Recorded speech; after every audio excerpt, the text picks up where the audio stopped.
zako zimesamehewa. Hicho ndo nimekuja tu nikwambie. The people were not happy. Watu wanaweza kuwa hawana furaha. We came that Jesus will heal the sick. Mbona amekuja akituponya magonjwa? We are waiting for miracle. Tunasubiri miujiza. Yako zimesamehewa. Mtumishi wa Mungu yuko busy, eti dhambi zako zimesamehewa. Oh, Jesus, no, that's the problem. Hapana, Yesu anajua tatizo linakoanzia. People were waiting to fall down. Watu walisubiri watu waanze kuanguka chini. They were waiting for miracles. Wanasubiri miujiza. But the greatest miracle, lakini muujiza mkubwa, is the miracle of forgiveness. Ni muujiza wa kusamehewa. Dhambi zako zimesamehewa. Zimesamehewa.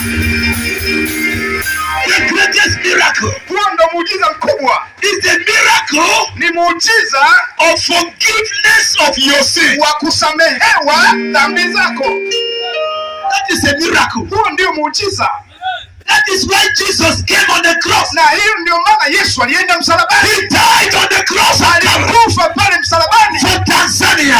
Kwa Tanzania. He died for Dodoma. Akaiambia Dodoma. Jesus died for Arusha. Alikufa kwa ajili ya Arusha. Jesus died for Dar es Salaam. Alikufa kwa ajili ya Dar es Salaam. Jesus died for the thief. Alikufa kwa ajili ya wezi. Jesus died for the witch. Akafa kwa ajili ya wachawi. Jesus died for the liar. Akafa kwa ajili ya waongo. Jesus died for fornicator. Akafa kwa ajili ya wafilaji. So that he will forgive you. Na hiyo leo anakusamehe. And the devil will not accuse you again. Na shetani hata kuonea tena.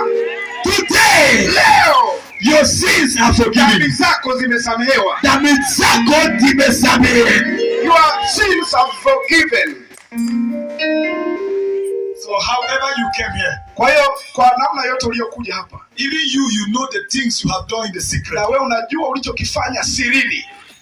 That the devil is using to hold you to hellfire. Shetani anatumia kukushikilia na kukupeleka because of sin. Kwa sababu ya dhambi. Today, leo, Jesus says stop. Yesu anasema acha.